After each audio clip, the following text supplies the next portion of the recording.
Hello friend, मैं नीलू मौर्य अपने YouTube channel पे आप सभी दर्शकों का स्वागत करती हूँ। और मैं जा रही हूँ एक मस्त झंडा गीत गाने। दोस्त, आप लोग को ज़रूर पसंद आएगा। प्लीज़ आप लोग मेरे चैनल को सब्सक्राइब ज़रूर से करना, और जो फेसबुक से देख रहे हैं पेज को फॉलो करो और वीडियो को ज़्यादा से ज़्यादा शेयर करें। दोस्त, राधे राधे, राम राम।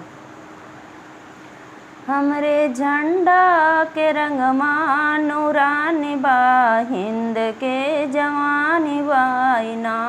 हमरे झंडा के रंगमा नूरानी बा, हिंद के जवानी बाइना। एमे शास्त्री जी के लाखों कहानी बा, हिंद के जवानी बाइना।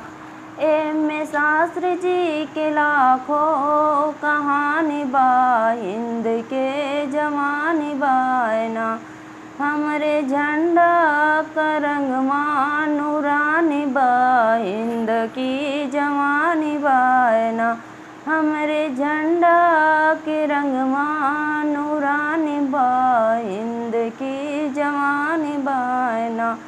एमे भगत जी के लाखों कहानी बा, हिंद की जवानी बाइना। एमे भगत जी के लाखों कहानी बा, हिंद की जवानी बाइना।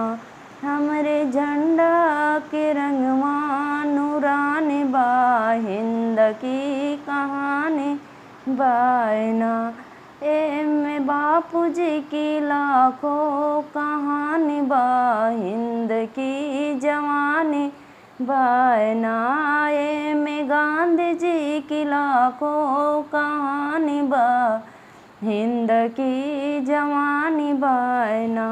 हमरे झंडा का रंगवा नूरानी बा, हिंद की कहानी बाइना। हमरे झंडा के रंगवा नूरानी बा, हिंद की जवानी बाइना। एमे सुभाष चंद्र बोस की लाखों कहानी बा, हिंद की जवानी बाइना। एमे सुभाष चंद्र बोस की लाखों कहानी बा, हिंद की जवानी बाइना।